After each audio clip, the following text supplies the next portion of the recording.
Hey, all you cool cats and kittens, it's Carole Baskin from Big Cat Rescue. And seeing me in a baseball cap is probably the first time this has ever happened because I hate baseball caps.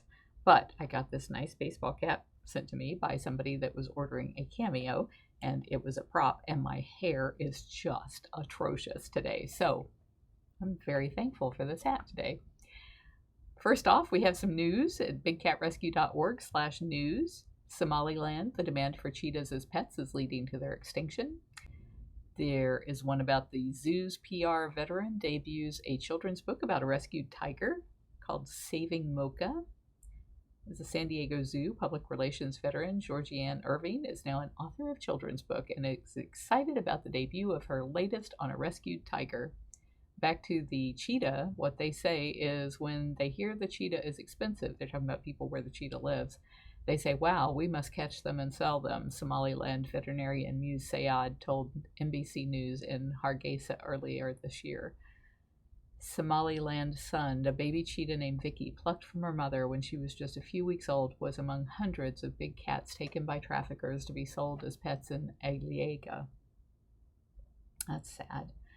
The coronavirus pandemic poses fresh threats for endangered wildlife, including jaguars. A global wildlife emergency is developing in the midst of the coronavirus pandemic. The Independent recently revealed the potential scale of the crisis after tourism collapsed and philanthropic donations plummeted, impacting the livelihoods of hundreds of frontline rangers and the thousands of other people who work in and around conservation. I want to give a huge shout out to everybody who supported our efforts just recently for International Tiger Day. We were able to continue to give our support to protecting tigers in the wild this year, thanks to all of you.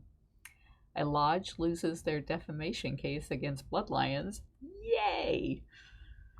The Ukatula Lodge admitted that the film does not expressly implicate it in the canned hunting and lion bone trade, and the case has been dismissed with cause. We have the Big Cat Sanctuary, Baharami the cheetah, live at the Big Cat Sanctuary on Facebook. Tiger King, Joe Exotic's former worker, reveals what he's really like. Tiger King's former staff member, Saf Safri, has revealed what Joe Exotic was really like, as he says the Netflix series doesn't show everything. And I think that catches us up to yesterday, so I have a coordinator report from Linda Licht who says, well, all right, another Sunday Fun Day report. Thank you, Linda, for all of these wonderful photos. I love it when there's lots of photos. The Sunday team never disappoints. Starting the day with meds, supplements, and feeding were Jennifer, Barbara, Sarah, Rebecca, and Jordan joining me, as well as the interns Sophia and Emma, who accompanied the Big Cat feeders to see the tigers get their meds. When the rest of the team arrived at 8:30, Deidre, Madison, Lisa, Stephanie, Regina, and JV Adrian grass-seeded Ginger the servals and Lovey the bobcat's enclosures while we were feeding. Meanwhile, Johnny was acing his map test and getting his yellow shirt, and brand new volunteer Barb was taking her first class. I took her for the tour of the sanctuary, and then she passed the I can drive a golf cart test. Catherine came in to do the virtual keeper tour with Brittany. That raised a lot of money. Thank you, everybody involved in that. Lots of cats got enriched and had operant training with snacks. Last time I saw it was like over $850. After feeding, that really helps because we can't do live feeding tours, so the virtual ones are great. Well, it is live, but it's live on Facebook, not in person. After feeding, Barbara, Sarah, Rebecca, and the Yellow Keepers cleaned while Jordan, Emma, Sophia, Regina, Adrian, and Barb worked on the project, which was to clean the area of empty bubbles on the north end of Max and Marianne the Bobcats enclosure. This area was really getting overrun, and it looks so good now. They pushed to finish before they took a break for lunch, even staying at the project during the 10-minute rainstorm. Goodness, God bless you people. The interns went home to change out of wet clothes because they knew they had food prep to do after lunch, and that means sometime in the cooler, they'd be frozen and stuck to the walls in there. Brr. But first, immediately after they ate lunch, they spent half an hour with the kittens in the cabana and made progress on petting and holding them. Whoa. That sounds exciting. I wasn't sure we'd ever get our hands on those two little black ones. They were feral when they came in.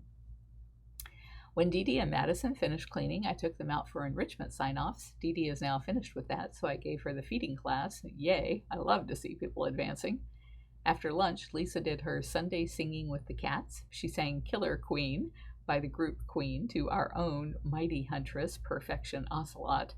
Oh, that cat is such a killer. It's so fitting. After that, she and Regina grass seeded 2 more enclosures, Simba and Diablo and the Savannahs.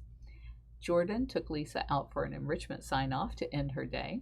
I handed out bloodsickles, Barbara did some operant conditioning with her cats, and Rebecca and I handed out PM supplements and some snacks. Erin joined in the grass seeding fun by adding grass seed to the 3 tiger enclosures along Tiger Row. Becky came in to do PM meds as interns were starting PM chores after a fun and productive day. Thanks to all for their hard work, and that comes to you from Linda Licht. You can see all of our updates online at bigcatrescue.org. You can find us on all social sites as Big Cat Rescue, and on Snapchat we are Big Cat Rescuer, and on TikTok we are at bigcatrescue.org.